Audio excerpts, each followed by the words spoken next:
Two young women, dressed in their finest traditional clothes, stepped into a marble and gold elevator in one of Dubai Marina's most exclusive towers. Their eyes sparkled with excitement as they ascended toward the 47th floor, toward promises of modeling contracts and a life they'd only seen on Instagram. Above them, in a penthouse worth millions, a 58-year-old man checked his watch. He'd been planning this moment for months.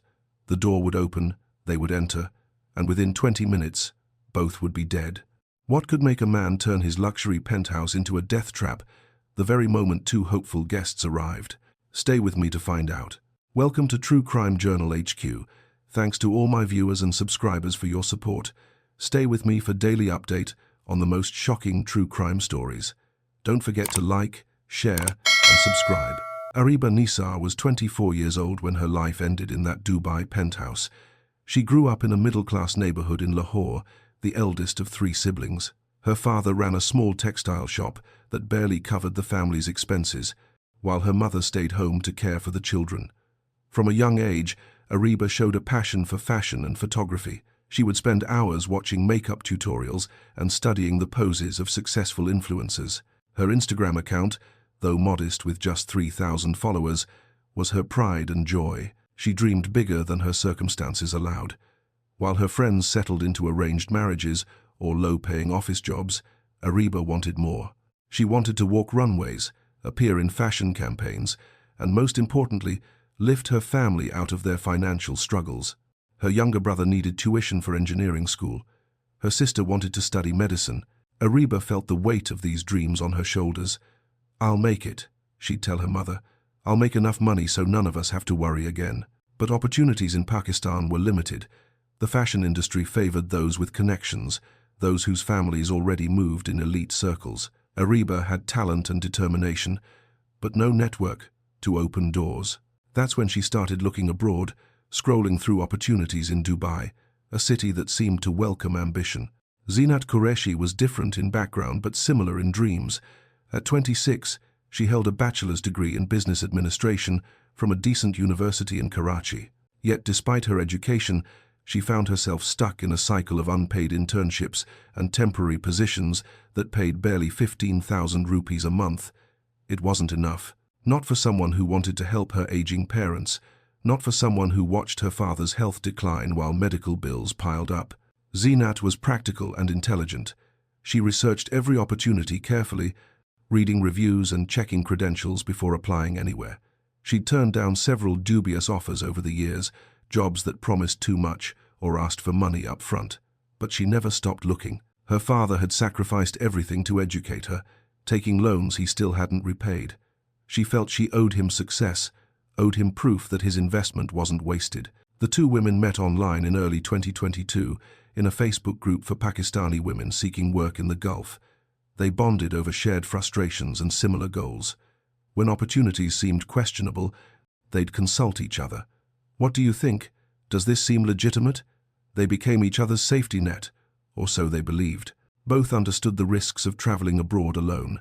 They'd heard stories women promised jobs that turned into exploitation, passports confiscated, wages withheld. But they'd also heard success stories. Women who'd gone to Dubai and returned with savings, with experiences, with transformed lives.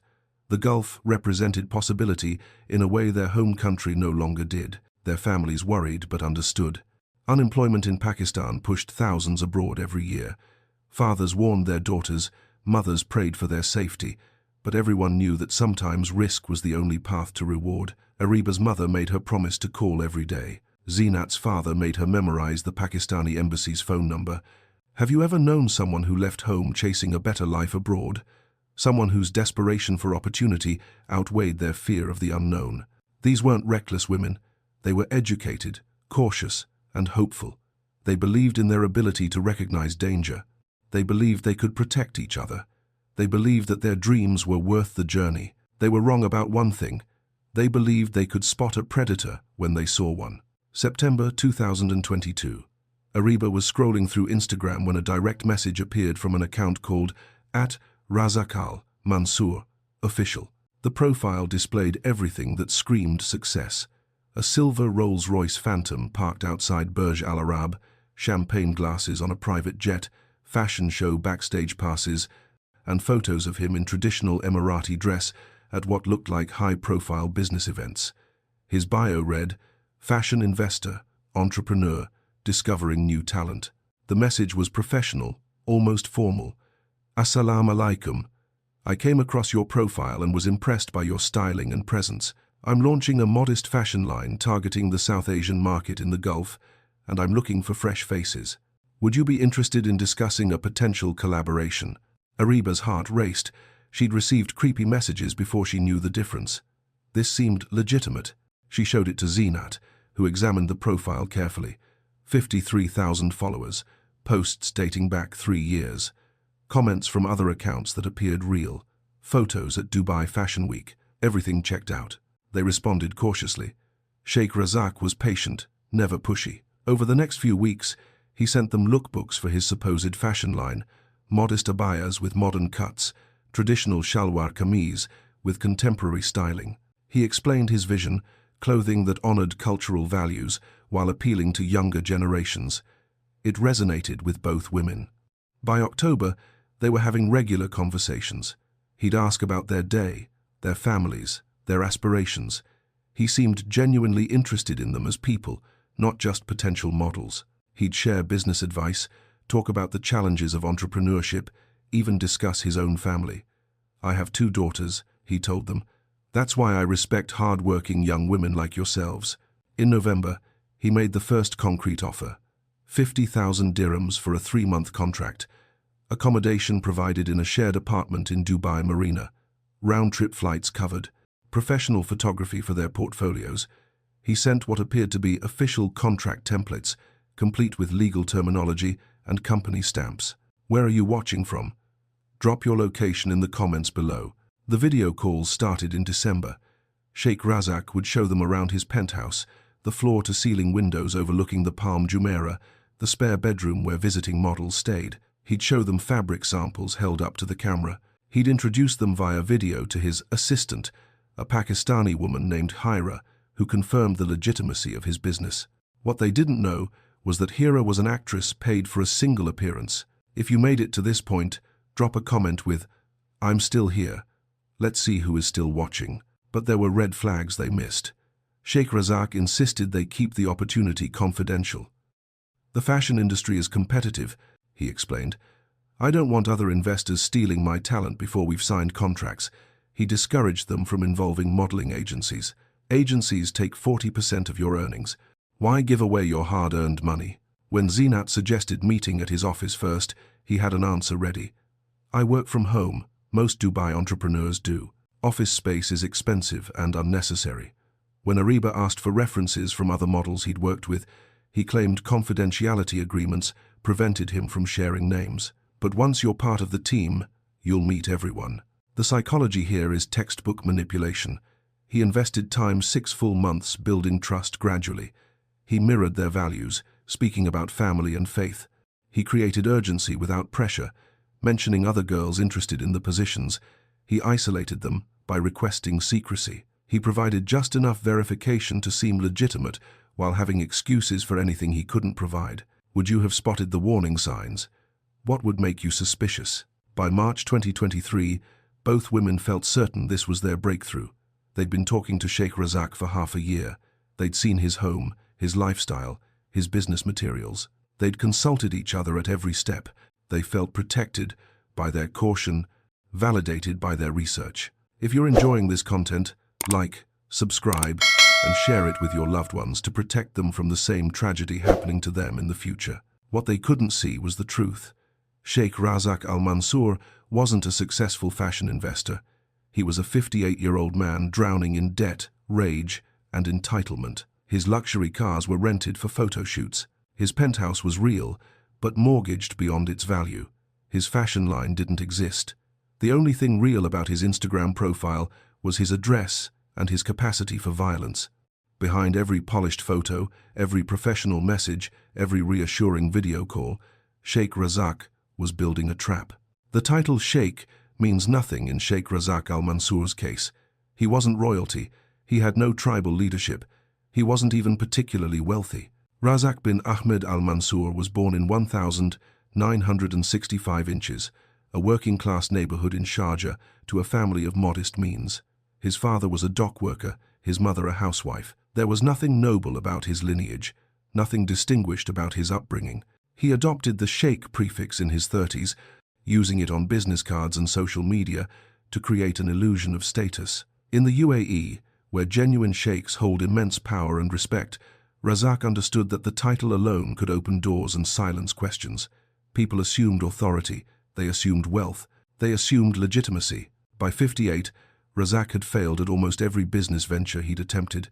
A car rental company that went bankrupt in 2008, a restaurant that closed within 18 months, an import-export business that existed mostly on paper.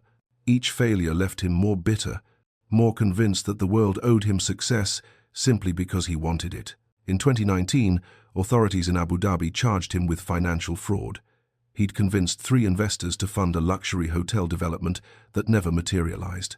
The money disappeared into his personal accounts, expensive watches, designer clothes, the Rolls-Royce he'd later photographed for Instagram. The case dragged on for 14 months before being dropped due to insufficient evidence and a legal technicality. The investors lost everything. Razak walked away with a damaged reputation but no criminal record.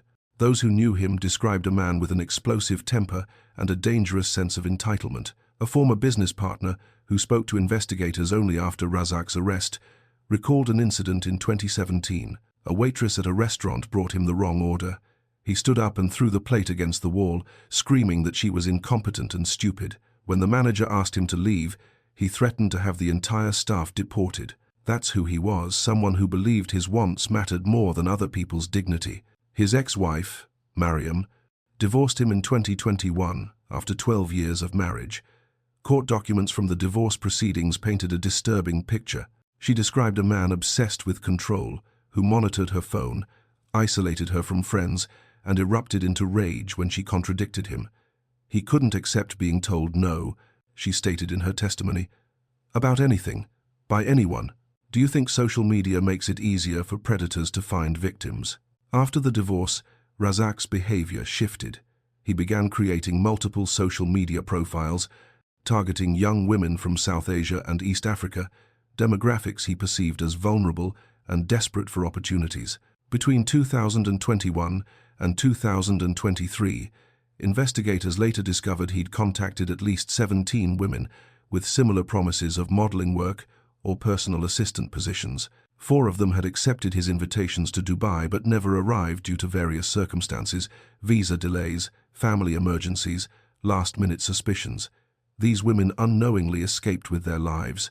When questioned after Razak's arrest, each described the same pattern: months of grooming, promises of contracts, insistence on secrecy, and eventually, invitations to his penthouse. By early 2023, Razak's financial situation had become desperate.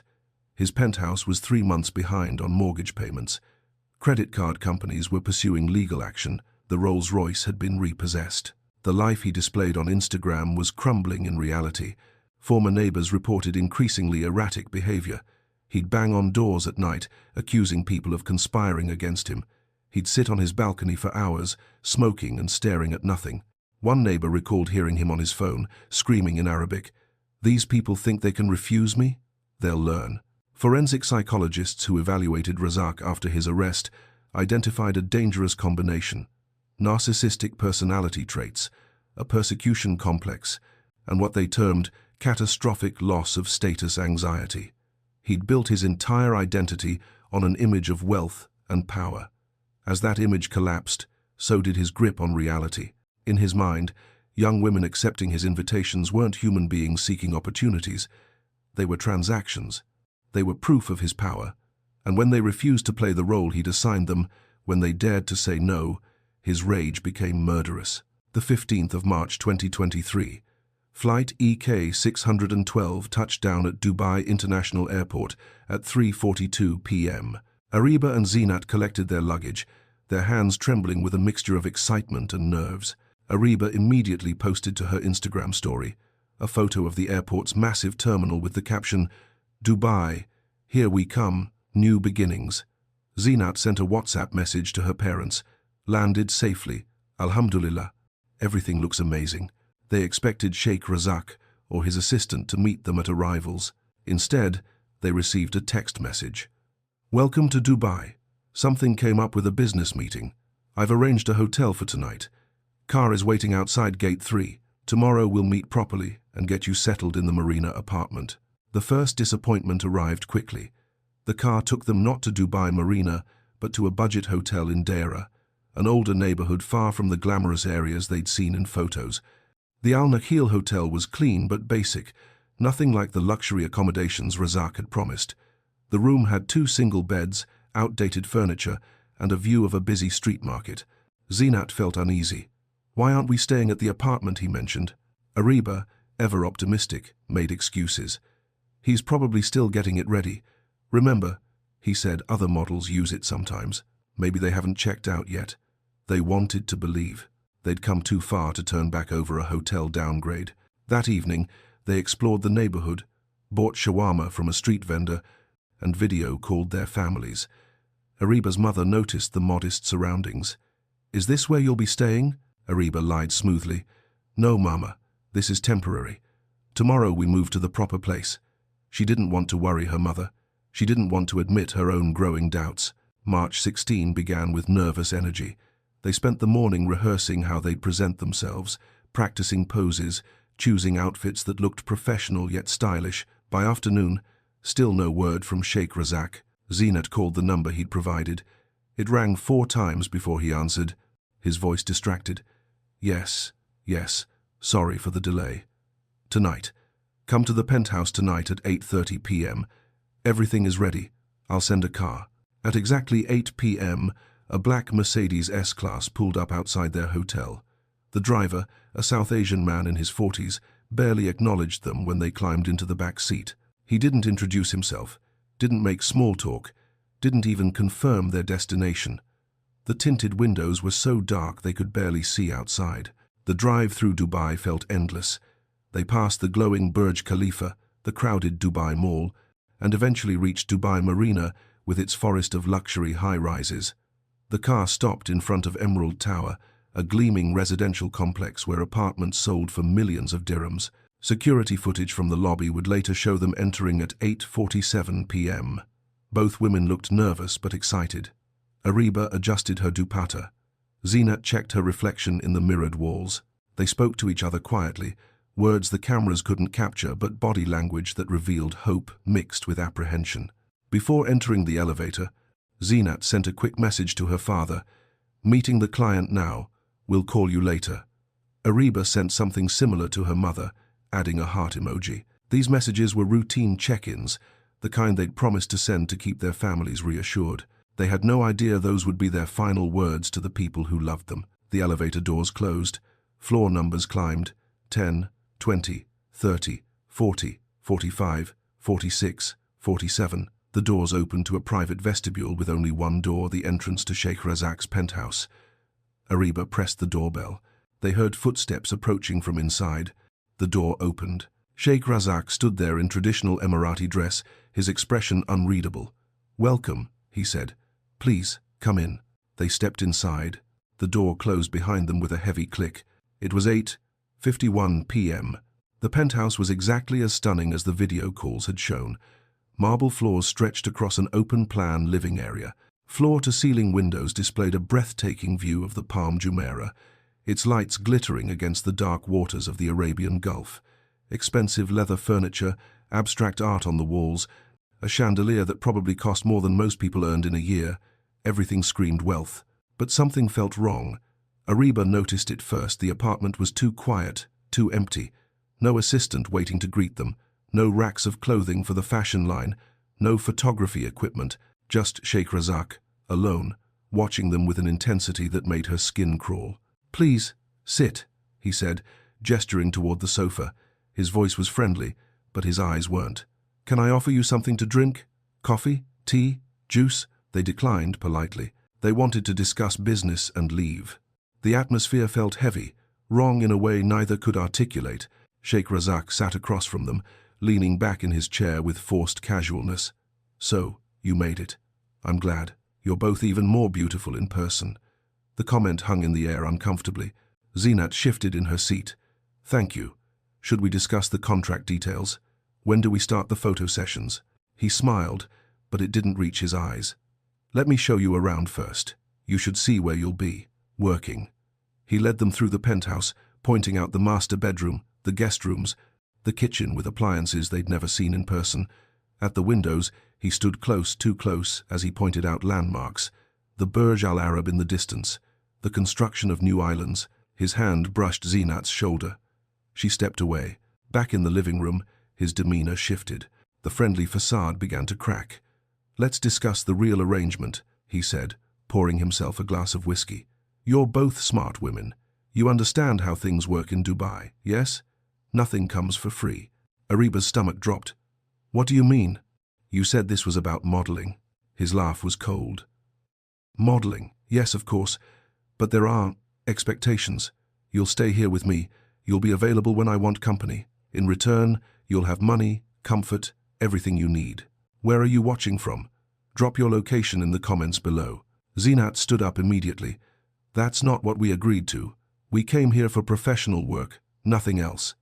Ariba joined her, both women moving toward the door. We're leaving. This is not what you promised. Sheikh Razak's expression changed completely. The mask didn't just slip, it shattered. His face contorted with rage, veins bulging in his neck. Leaving? You think you can refuse me? His voice rose to a shout. I brought you here. I paid for your flights, your hotel. You don't get to say no. Ariba reached for the door handle. It wouldn't turn. He'd locked it from the inside with a deadbolt that required a key. They were trapped. Please, Ariba said, her voice shaking. Just let us go. We won't tell anyone. We'll forget this happened. If you made it to this point, drop a comment with I'm still here. Let's see who is still watching. It was 9:15 p.m. Sheikh Razak moved toward them, his size suddenly menacing in a way it hadn't been before. You come to my home, you accept my hospitality, and then you disrespect me. Do you know who I am? Zinat pulled out her phone with trembling hands, trying to dial emergency services. He crossed the space between them in 3 quick strides and snatched it from her grip, throwing it against the marble floor where it shattered into pieces. Who are you calling? No one can help you here. What would you do if trapped in this situation? The next moments happened so fast. Ariba screamed, trying to draw attention from neighbors. Zinat ran toward the kitchen, looking for another exit, another phone, anything. Sheikh Razak's rage had transformed into something monstrous, inhuman. He grabbed Ariba first, pulling her away from the door with brutal force. In the apartment directly below, Mrs. Chen, a 52-year-old expatriate, was preparing dinner when she heard shouting through the ceiling. The words were muffled but desperate. Please, we just want to leave. A woman's voice, high-pitched with terror. Mrs. Chen turned off her stove and stood still, listening. Another scream, the sound of something heavy hitting the floor. Then struggling, furniture moving, more screaming. Mrs. Chen reached for her phone to call building security. Above her, the sounds intensified. 2 women's voices now, both crying out for help. Then a crash, something breaking, more shouting from Sheikh Razak, his deeper voice booming with rage that she could hear even through the concrete floors. At 9:42 p.m., the screaming stopped abruptly. The sudden silence was somehow more terrifying than the noise had been. Mrs. Chen stood frozen in her kitchen, her phone in her hand, uncertain whether to call or wait. Maybe it had resolved peacefully. Maybe she'd misunderstood what she'd heard. But deep down, she knew. Something horrible had just happened in the apartment above hers. If you're enjoying this content, like, subscribe, and share it with your loved ones to protect them from the same tragedy happening to them in the future. The silence continued. No footsteps, no voices, no sounds of life at all. Just the hum of the building's air conditioning and the distant traffic from the streets below. In that penthouse, 2 young women who traveled across the sea chasing dreams lay motionless on the marble floor. Their families, thousands of miles away, were still waiting for the phone calls that would never come. By 10:15 p.m., 3 separate neighbors had called building security. Mrs. Chen, from the 46th floor, reported hearing screams and struggling. A couple on the 48th floor complained about loud shouting that had disturbed their evening. An elderly man across the hall from Sheikh Razak's penthouse said he'd heard what sounded like furniture being thrown against walls. Ahmed Hassan, The evening security supervisor took the elevator to the 47th floor. He was a 3-4-year-old Egyptian who'd worked at Emerald Tower for 6 years without any serious incidents. As he approached the penthouse, he noticed the complete silence. No music, no television, no voices. Just the hum of the central air conditioning. He knocked firmly on the door. "Building security. We've received noise complaints. Please open the door." No response. He knocked again, harder this time. "Sir, I need to speak with you. Please open the door." Still nothing. But the lights were on, he could see them beneath the door frame. Ahmed tried the handle. Locked. He pressed his ear against the door, listening for any sound of movement inside. Nothing. His instincts told him something was deeply wrong. He radioed down to the main security desk. "I need backup on 47. Something's not right up here." At 10:52 p.m., after consulting with the building manager, they made the decision to call Dubai police. The emergency dispatcher took the information seriously. Reports of screaming followed by complete silence, door locked from inside, resident not responding. These details triggered an immediate response. The police arrived in 9 minutes, 2 patrol cars, 4 officers. They approached the penthouse with Ahmed Hassan, who briefed them on the situation. Officer Khalid Al-Muhairi, a 10-year veteran of Dubai police, made the decision quickly. "We're going in. Step back." At 11:03 p.m., they broke down the door. The scene that greeted them would haunt every officer present for the rest of their careers. 2 young women lay in the living room, their traditional clothes torn, signs of struggle evident in their defensive wounds and the chaos of overturned furniture. Blood had pooled on the white marble floor. Broken glass from Zinat's phone glittered near the entrance. Ariba's purse contents were scattered across the carpet. Later, investigators would describe the scene as methodical. This wasn't a crime of sudden passion. The timeline told a calculated story. Security footage showed the women entering at 8:47 p.m. Neighbors reported screaming, starting around 9:15 p.m. and stopping at 9:42 p.m. That meant both women had been killed within 25 minutes of arriving, but the violence had been concentrated into just under half an hour of terror. Sheikh Razak wasn't hiding. Officers found him on the balcony, sitting in a wicker chair, smoking a cigarette and staring out at the city lights. He didn't resist when they approached. He didn't seem surprised to see them. He simply put out his cigarette and stood up, extending his wrists for handcuffs as if he'd been expecting this moment. "They disrespected me in my own home," were his first words to police. No shock, no panic, no remorse. Just a statement delivered with the same tone someone might use to explain returning a defective product to a store. As forensic teams processed the scene, they discovered something chilling. In a storage closet near the entrance, investigators found plastic sheets, the industrial kind used in construction or home renovation. They were still in their packaging, purchased 3 days earlier, according to the receipt found in Sheikh Razak's bedroom. He'd bought them on March 13, 2 days before the women even landed in Dubai. This was premeditated. He'd planned for this possibility, perhaps even this outcome, before they ever stepped on the plane. Evidence collection took 5 hours. Phones Sheikh Razak's intact, the women's destroyed. Security footage from building cameras. DNA evidence from the scene. Fingerprints, photographs from every angle. The women's luggage, still at their hotel, would be collected the following morning. Everything told the same story. 2 young women lured across international borders by a predator who'd spent months preparing his trap. But what investigators found on Sheikh Razak's phone would reveal the true extent of his depravity and the horrifying realization that Ariba and Zinat might not have been his first intended victims. Detective Hassan Al-Mazroui arrived at the crime scene at 11:47 p.m. A 42-year-old senior investigator with Dubai Police's Criminal Investigation Department, he'd handled countless homicides in his 18-year career. But this case immediately struck him as different. The crime scene told a story of rage, but the evidence suggested planning. That contradiction needed explanation. The next morning, forensic analysts began extracting data from Sheikh Razak's phone. What they found was a digital roadmap of manipulation spanning 6 months. Every message to Ariba and Zinat had been saved. Screenshots of their Instagram profiles with notes about their interests, family situations, and vulnerabilities. Voice notes he'd sent them, his tone carefully modulated to sound paternal and trustworthy. Photos he'd staged specifically for them, the penthouse, the fabric samples, even the fake assistant, Hira. But Ariba and Zinat weren't alone.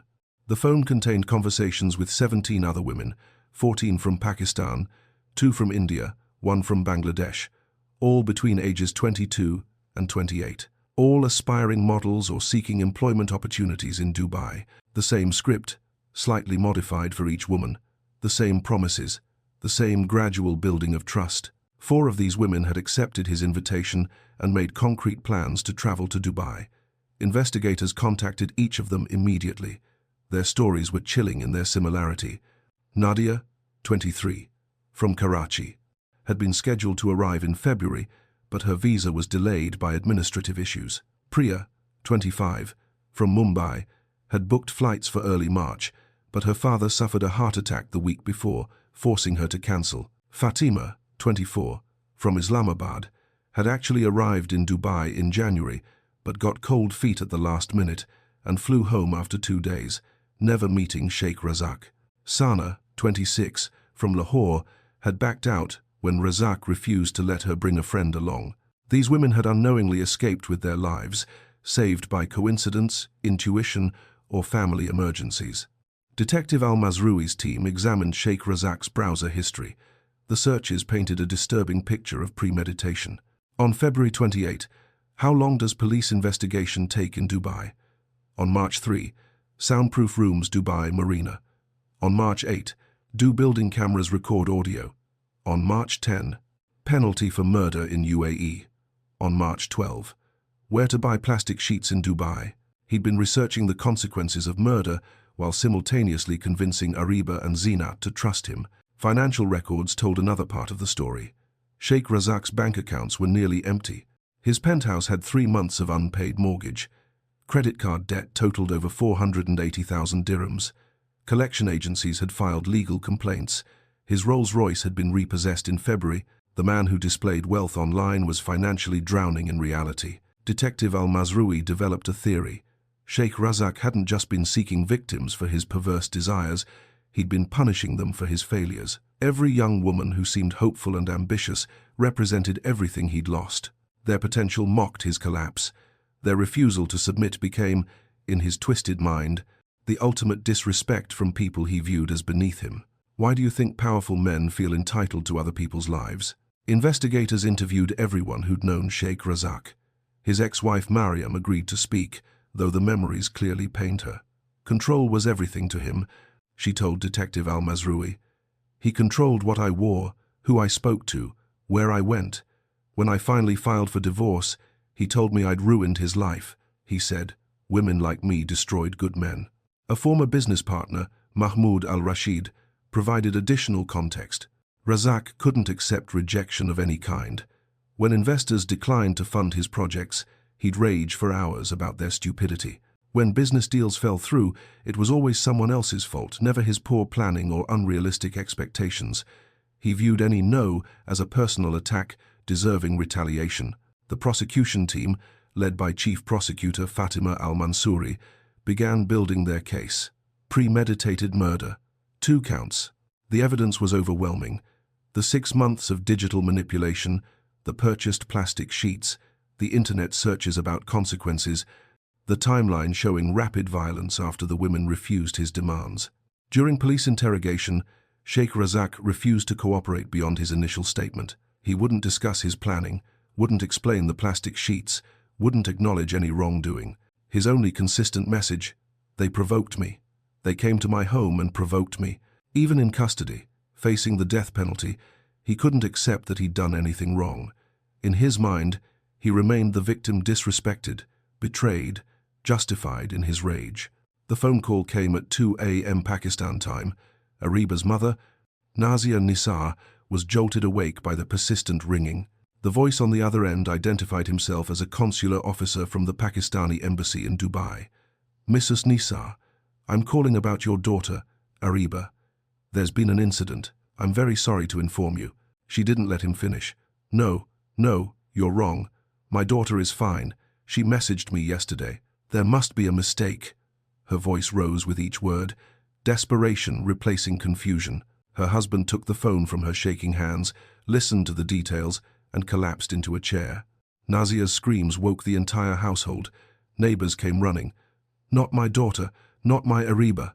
300 kilometers away in Karachi, Zinat's father, Iqbal Qureshi, received a similar call 15 minutes later. A retired schoolteacher known in his community for his composure and dignity, Iqbal had weathered many hardships in his 62 years. He'd survived poverty, illness, the death of his own parents. But this news broke something fundamental inside him. He sat motionless for 20 minutes, the phone still pressed to his ear long after the call had ended, tears streaming silently down his face. "Where are you watching from? Drop your location in the comments below."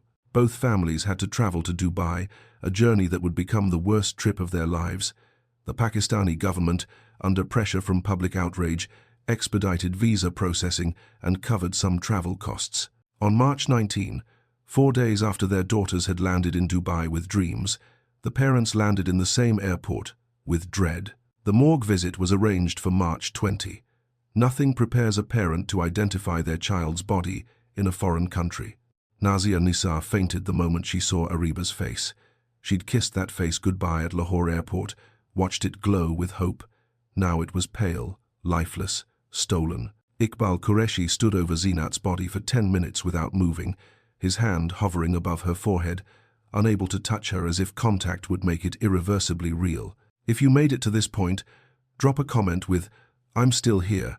Let's see who is still watching." Back in Pakistan, media frenzy erupted. News channels ran continuous coverage. Social media exploded with outrage. Protests formed outside the UAE embassy in Islamabad, demonstrators demanding justice and better protection for Pakistani nationals abroad. Justice for Ariba and Zinat trended for days. The Pakistani government officially pressured UAE authorities to ensure thorough prosecution. Foreign Minister Bilawal Bhutto Zardari personally called his Emirati counterpart.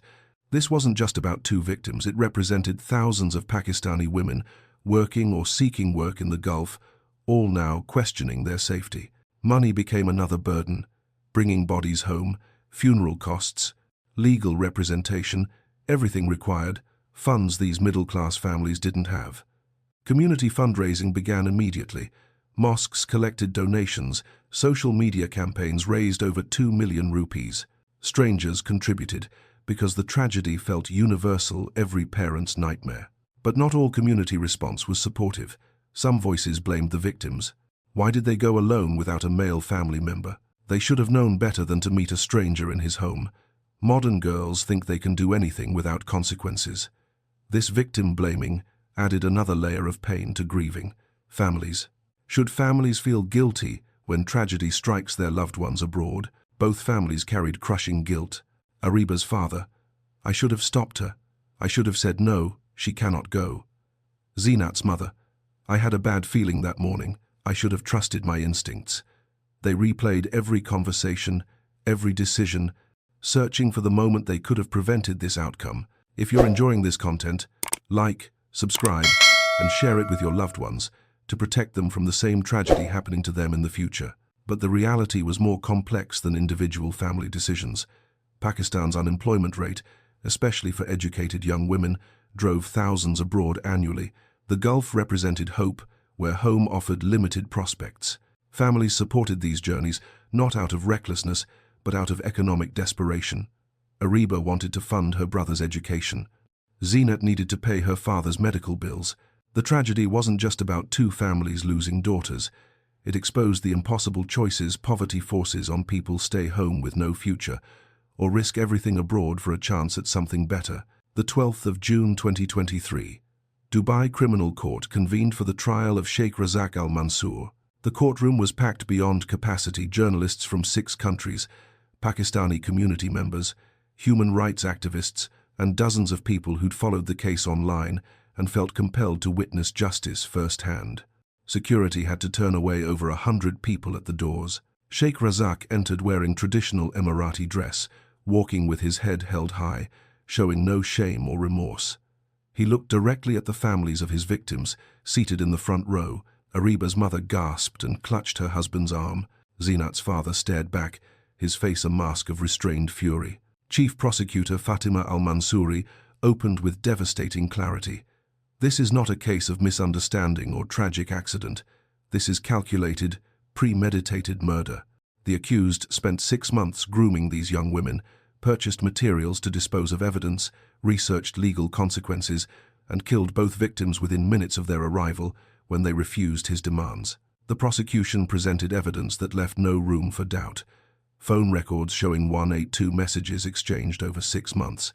The Instagram profile carefully constructed to deceive. Screenshots of conversations with 13 other women who'd narrowly escaped the same fate. Receipts for plastic sheets purchased 2 days before the victims arrived. Browser history showing searches about soundproofing and investigation timelines. The defense attorney, a Dubai lawyer named Ahmed Al-Falasi, attempted the only strategy available to him, minimizing premeditation. "This was a crime of passion, Your Honor. My client acted in a moment of extreme emotional disturbance when he felt disrespected." The judge interrupted immediately. "Counselor, the evidence shows your client purchased disposal materials days in advance. Explain how that constitutes a crime of passion." Al-Falasi had no answer. Dr. Layla Hussein, the forensic pathologist, provided testimony that made several audience members leave the courtroom in distress. She detailed the cause and time of death for both victims, the nature of their injuries, the evidence of their desperate attempts to defend themselves. Ariba Nisar died first, at approximately 9:28 p.m. Zinat Qureshi died approximately 14 minutes later, at 9:42 p.m. Both deaths were violent and prolonged. Security footage from the building lobby played on courtroom screens. Ariba and Zinat entering at 8:47 p.m., alive, hopeful, adjusting their clothes and hair as they approached the elevator. Ariba's mother broke down completely, her sobs echoing through the silent courtroom. Zinat's father covered his face with both hands, his shoulders shaking. When given the opportunity to address the court, Sheikh Razak showed no remorse. "I offered them opportunities. I was generous. They came to my home and then refused to show proper gratitude. They led me on for months with their messages and photos. They provoked this situation." The public gallery erupted in anger. "Murderer!" someone shouted. "You killed innocent girls." Others joined in. The judge banged his gavel repeatedly, calling for order. Security guards moved to quiet the disruption. Judge Tariq al-Shamsi addressed Sheikh Razak directly, his voice stern. "The accused will understand that victim blaming has no place in this court. You invited these women under false pretenses, trapped them in your home, and murdered them when they refused your advances. Your statements show a complete absence of accountability or human decency." The trial lasted 4 days. On June 15, the verdict came swiftly. Guilty on 2 counts of premeditated murder in the first degree. The courtroom held its breath as Judge Al-Shamsi prepared to announce sentencing. The court sentences Sheikh Razak al-Mansour to death by execution. Gasps filled the room. Ariba's father whispered, "Shukar hai, thank God." But his wife continued weeping because no verdict would bring their daughter home. Later, due to diplomatic negotiations and legal appeals, the death sentence would be commuted to life imprisonment without possibility of parole. Some felt this was insufficient. Others believed it was more appropriate than making the state complicit in taking another life. As Sheikh Razak was led away in handcuffs, he turned back to look at the courtroom one final time.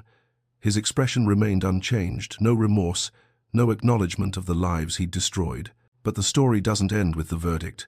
The murders of Ariba Nisar and Zinat Qureshi sent shockwaves through Dubai's Pakistani expatriate community, over 1.5 million people who suddenly saw their own daughters, sisters, and friends in the victims. Community centers held emergency meetings. WhatsApp groups that typically discussed cricket and recipes now shared safety protocols and warning signs of predatory behavior. Mosques dedicated Friday sermons to the topic. Imams spoke about protecting vulnerable community members and the Islamic principles of guardianship. Pakistani restaurants displayed posters with helpline numbers. The community that had always celebrated Dubai as a land of opportunity now confronted its dangers with open eyes. Social media awareness exploded. Influencers who'd previously only posted lifestyle content began sharing educational videos about verifying job opportunities and recognizing manipulation tactics. The hashtag number, #VerifyBeforeYouTravel, gained millions of impressions. Instagram and Facebook groups dedicated to exposing fake recruiters attracted hundreds of thousands of members. The UAE government responded with policy changes. Immigration authorities implemented stricter background checks for residence visa holders, particularly those with previous criminal allegations. Dubai police launched a dedicated hotline for reporting suspicious job offers targeting foreign nationals. Building management companies received new protocols for responding to domestic disturbances. Pakistan's Ministry of Overseas Employment launched an official campaign, Verify Before You Travel. The program included workshops in universities, verification databases for Gulf employers, and mandatory orientation sessions for first-time overseas workers. Television commercials featured real stories including, with family permission, Ariba and Zinat's case warning young people about too good to be true offers. International pressure mounted on social media platforms. Activists demanded verification systems for business accounts making job offers. Instagram introduced new reporting categories specifically for suspected recruitment scams.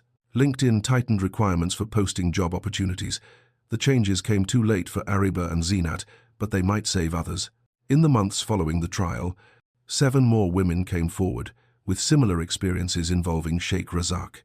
Encounters that hadn't resulted in physical violence, but involved manipulation, false promises, and inappropriate demands.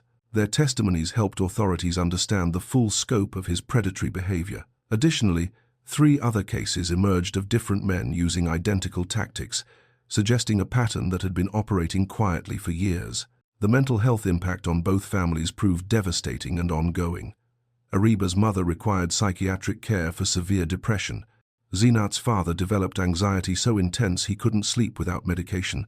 Siblings struggled with survivors' guilt and fear. Community organizations provided free counseling, but grief of this magnitude doesn't heal on timelines. Yet from tragedy came purpose. Ariba's younger sister, Hira, then just 19 years old, channeled her grief into advocacy work. She started speaking at schools and colleges about online safety, sharing her sister's story to educate others. Ariba died chasing a dream, Hira would tell audiences. Let's make sure her death protects others from the same fate.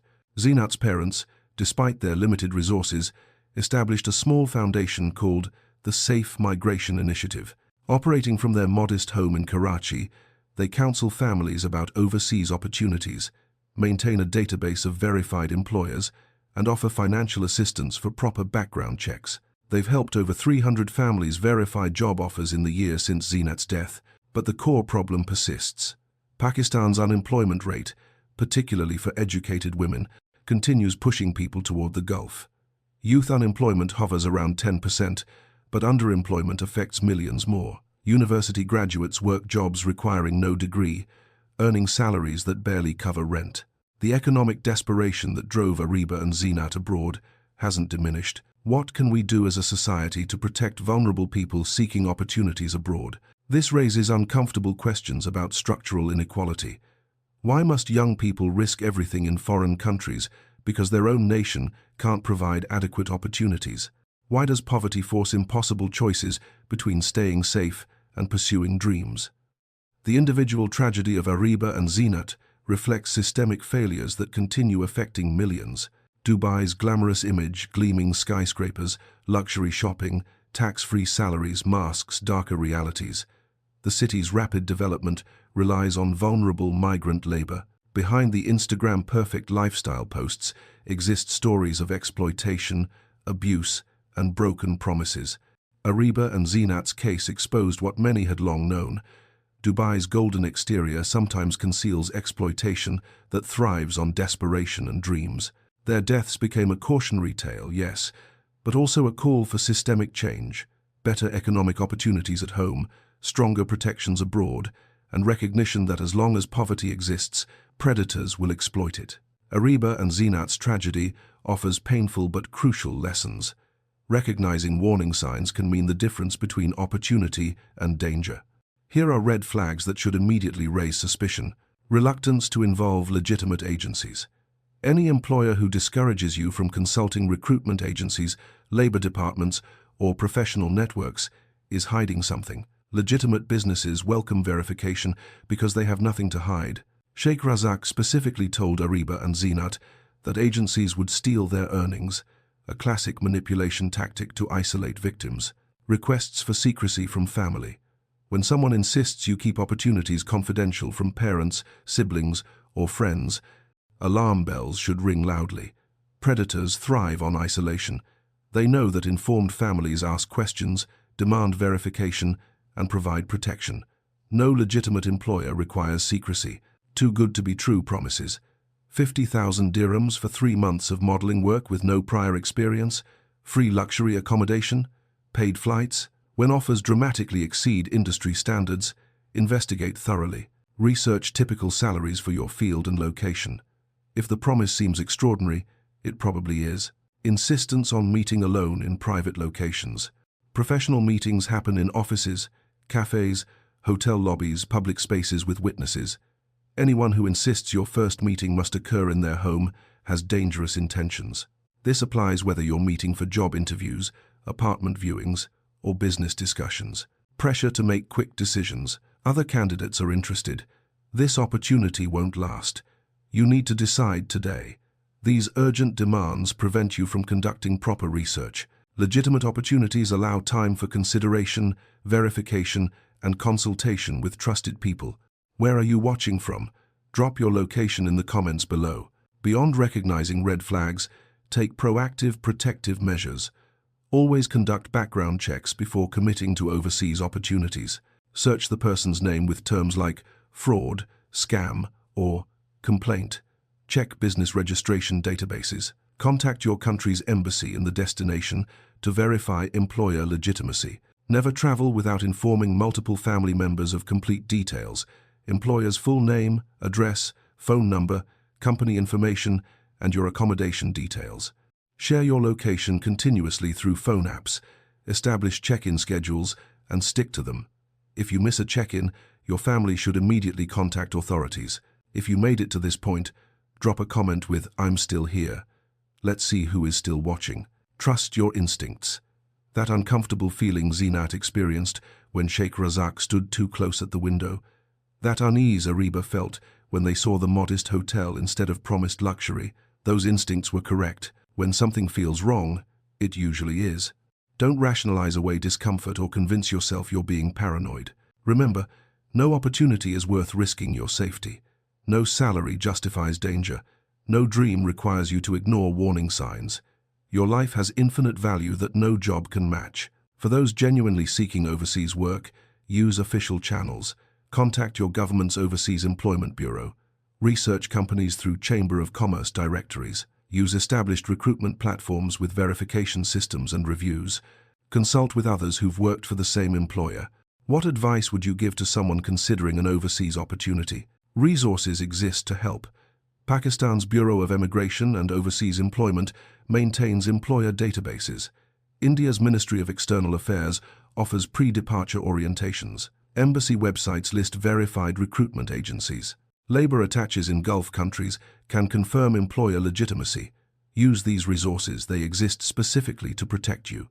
If you're enjoying this content, like, subscribe, and share it with your loved ones to protect them from the same tragedy happening to them in the future. Ariba and Zinat can't benefit from these lessons, but you can. Share this information. Protect yourself. Protect others. Their deaths should not be in vain. Ariba Nisar was more than a victim. She was a daughter who made her mother laugh with spot-on celebrity impressions. She was a sister who braided her younger siblings' hair every morning before school. She was a friend who remembered birthdays and showed up when people needed her. She loved photography, especially golden hour shots that made ordinary streets look magical. She dreamed of opening her own boutique someday, designing clothes that made women feel confident and beautiful. Zinat Qureshi was more than a statistic. She was the daughter who read poetry to her father on quiet evenings. She was the friend who organized study groups and helped classmates understand difficult concepts. She loved classic Urdu literature and could recite Faiz Ahmed Faiz from memory. She wanted to earn enough to take her parents on Hajj, a dream her father had held for decades. She believed education and hard work could overcome any obstacle. These dreams will never be fulfilled. Ariba will never design that collection. Zinat will never take her parents to Mecca. Their families continue living, but the loss remains a constant presence. Ariba's chair at the dinner table stays empty. Zinat's room remains exactly as she left it, her parents unable to disturb anything she last touched. Sheikh Razak al-Mansour serves a life sentence in a Dubai prison. He's no longer a threat to anyone, but his crimes created ripples that continue spreading, families destroyed, communities traumatized, trust shattered. Yet something positive emerged from this darkness. Ariba and Zinat's story has become a cautionary tale that's genuinely saved lives. At least 12 women have reported backing out of suspicious opportunities after hearing what happened. Parents now ask harder questions. Young people verify more carefully. Awareness campaigns reference their case as the reason protective measures matter. Sharing these stories matters, despite the pain they contain. Every person who learns from their tragedy honors their memory more meaningfully than silence ever could. Awareness creates protection. Knowledge saves lives. Their deaths were senseless and preventable, but if telling their story prevents even one similar tragedy, their lives carry forward, meaning they never got to create themselves. Share this story. It might save someone's life. Let me know in the comments. Where are you watching from? And what safety measures do you think people should take? Ariba, Nisa, and Zinat Qureshi deserve to live their dreams. They deserve to succeed, to grow old, to achieve everything they worked for. They should be remembered not primarily as victims, but as daughters, sisters, and friends taken far too soon by a predator who saw their hope as something he could exploit. Their absence leaves holes that nothing will ever fill, but their story continues protecting others, and in that way, their impact outlives the man who tried to erase them. For more true crime stories that educate, inform, and protect, subscribe to True Crime Journal HQ. These stories matter, these lives matter, and remembering them might just save the next one.